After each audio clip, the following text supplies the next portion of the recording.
Hello મિત્રો, સ્વાગત છે તમારું આપણી યુટ્યુબ ચેનલ ગુજરાત એક્ઝામ ગુરુમાં। તો આજે એક જોરદાર ભરતી આવી રહી છે, મધ્યાહન ભોજન યોજના ભરતી PM mid day meal scheme રેક્રુટમેન્ટ 2025 રહેવાની છે। ખૂબ બધાને ખ્યાલ જ હશે, તમારા માટે જ છે આ ભરતી, એવું જ માનીને ચાલજો। તો કારણ કે આની અંદર કોઈ પણ જાતની પરીક્ષા છે નહીં, અને પગારની વાત કરીએ તો 25,000 તમારો પગાર રહેવાનો છે। તો કોઈ પણ પરીક્ષા વગર માત્ર ને માત્ર તમારા ડોક્યુમેન્ટ મોકલવાના રહેશે। તો 25,000 પગાર સાથે તમારી મધ્યાહન યોજના ભરતી આ થવાની છે, અને છેલ્લી તારીખ ખૂબ જ નજીક છે, એટલે વિડીયો શાંતિથી સંપૂર્ણ જોઈ લેજો, એન્ડ સુધી જોઈજો। જેની અંદર આપણે વિડીયોની અંદર તમારે કઈ પોસ્ટ માટે ભરતી છે, કઈ પોસ્ટો ઉપર ભરતી છે, તેના માટે તમારે સેલેરી શું આપવાના છે, અને એના માટે તમારી એજ્યુકેશન ક્વોલિફિકેશન શું રહેવાની છે, અને સૌથી મહત્ત્વની વસ્તુ સિલેક્શન પ્રોસેસ, કે તમારી આજે આ ઓફલાઈન ભરતી છે મિત્રો, ઓકે, તો તમારે ફોર્મ ક્યાં મોકલવાનું છે, એની સાથે કયા કયા ડોક્યુમેન્ટ મોકલવાના છે, એ સંપૂર્ણ માહિતી તમને આ વિડીયોની અંદર મળી જવાની છે। એટલી ખાતરી આપું છું કે આ વિડીયો જોયા પરથી તમારે કોઈ પણ જાતનો ગૂગલ કે બીજો વિડીયો જોવાની જરૂર નહીં, તમને આ વિડીયોની અંદર સંપૂર્ણ માહિતી મળી જવાની છે મિત્રો। તો આવી જ ભરતીની અપડેટ તમને સૌથી પહેલાં મળતી રહે તે માટે આપણા વોટ્સઅપ અને ટેલિગ્રામ ગ્રુપમાં જોડાઈ જજો, જેની લિંક આપણે વિડીયોના ડિસ્ક્રિપ્શનમાં આપેલી છે મિત્રો। તો ત્યાં જઈ તમે ગ્રુપમાં જોડાઈ શકો છો અને આવી ભરતીની માહિતી મેળવી શકો છો મિત્રો। તો વધુ ટાઈમ તમારો લઈ લો, શાંતિથી ચાલુ કરી દે આજનો આપણો આ વિડીયો। તો હેલો મિત્રો, સૌથી પહેલાં આપણે ફટાફટથી ઓવરવ્યૂ લઈ લઈએ, ત્યારબાદ સ્ટેપ બાય સ્ટેપ સંપૂર્ણ માહિતી આપણે જાણીશું। તો સૌથી પહેલાં આપણે ઓર્ગેનાઇઝેશન એટલે કે ભરતી સંસ્થાની વાત કરી લઈએ। તો MDM યોજના એટલે કે મિડ ડે મીલ યોજના જે PM પોષણ અંતર્ગત આવે છે, તો ત્યાંની દ્વારા આ ભરતી યોજવામાં આવેલી છે। પોસ્ટની વાત કરીએ તો મલ્ટિપલ વેકન્સી છે, ટોટલ 2 પોસ્ટ છે। કઈ પોસ્ટ છે તો એ આપણે આગળ જોઈશું। વેકન્સીની વાત કરીએ એ પણ આગળ જોઈશું કે કઈ પોસ્ટ છે, તેના માટે તમારે કઈ શું કહેવાય વેકન્સીઓ કેટલી ખાલી છે, અને એના માટે તમને સેલેરી કેટલી આપવાની છે, અથવા તો એની સાથે તમારું એજ્યુકેશન ક્વોલિફિકેશન શું છે, સંપૂર્ણ માહિતી આપણે સ્ટેપ બાય સ્ટેપ નીચે ડિટેલમાં જોઈએ છીએ। મોડ ઓફ એપ્લાયની વાત કરીએ તો ઓફલાઈન ફોર્મ ભરવાનું છે, ઓનલાઈન તમારે ફોર્મ ભરવાનું નથી। ઓફલાઈન માત્ર તમારે જે ડોક્યુમેન્ટ વિડીયોમાં જણાવી દઈશ કે કયા ડોક્યુમેન્ટ છે, એ ડોક્યુમેન્ટ અટેચ કરી અને સરનામે મોકલવાનું રહેશે। સરનામું પણ કયું છે એ પણ હું વિડીયોમાં એન્ડમાં બતાવીશ, ઓકે। સિલેક્શન પ્રોસેસ આપી સ્ટેપ બાય સ્ટેપ સમજાવવાનું છું, એટલે વિડીયો સ્કીપ ના કરતા એન્ડ સુધી જોજો, જેથી કરીને તમને સંપૂર્ણ માહિતી આની અંદર મળી રહે। જોબ લોકેશનની વાત કરીએ તો ગુજરાતની અંદર તમારું જોબ લોકેશન રહેવાનું છે, અને સેલેરીની વાત કરીએ તો એઝ પર પોસ્ટ રહેવાની છે, એ પણ તમને હું જણાવી દેવાનો છું આગળ। તો સૌથી પહેલાં એજ્યુકેશન ક્વોલિફિકેશનની વાત કરીએ, પોસ્ટમાં કઈ છે, તો પહેલી આપણી પોસ્ટ છે ડિસ્ટ્રિક્ટ પ્રોજેક્ટ કોઓર્ડિનેટર તરીકેની। તો એની અંદર એની ગ્રેજ્યુએશન માગેલું છે, એટલે કે તમે BA BCom BSc કોઈ પણ જાતનું ગ્રેજ્યુએશન કરેલું હોય, પ્લસ તમારે CCCનું જે આવે છે કોમ્પ્યુટર કોર્સ એ કરેલો હોવો ફરજિયાત રહેવાનું છે।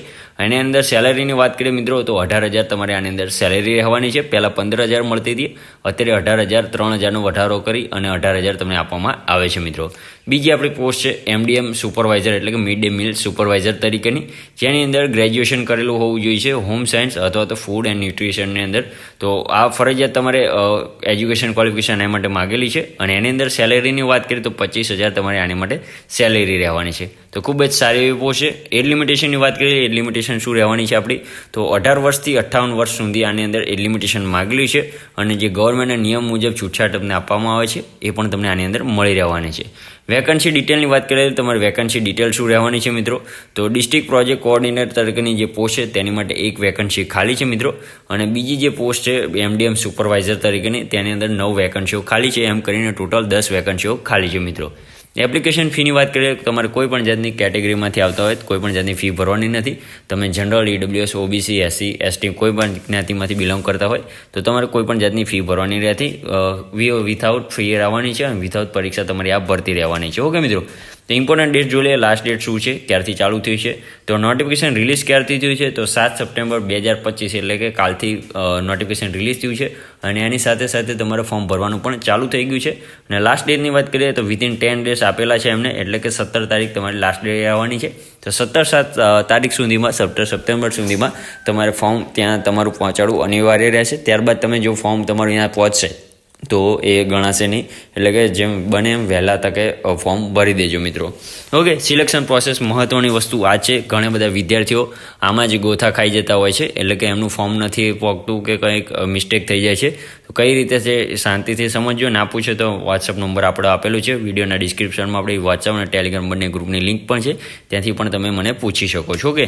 સિલેક્શન પ્રોસેસની વાત કરીએ તો કોઈ પણ જાતની એક્ઝામ છે ને આપણે થંબનેલમાં જ જણાવી દીધું છે, માત્ર ને માત્ર તમારા જે ડોક્યુમેન્ટ છે 17 સપ્ટેમ્બર 2025 સુધીમાં ત્યાં પહોંચાડવાના રહેશે। ક્યાં પહોંચાડશો તો કે જિલ્લા પુરવઠા અધિકારી PM પોષણ યોજના કચેરી, જિલ્લા સેવા સદન, પહેલો માળ, રૂમ નંબર 239, 240, મું ઈણા, તાલુકો વેળાવર, જિલ્લો ગીર સોમનાથ. ઓકે, તો આ પૂરું એડ્રેસ છે, સંપૂર્ણ સ્ક્રીનશોટ પાડી લેજો.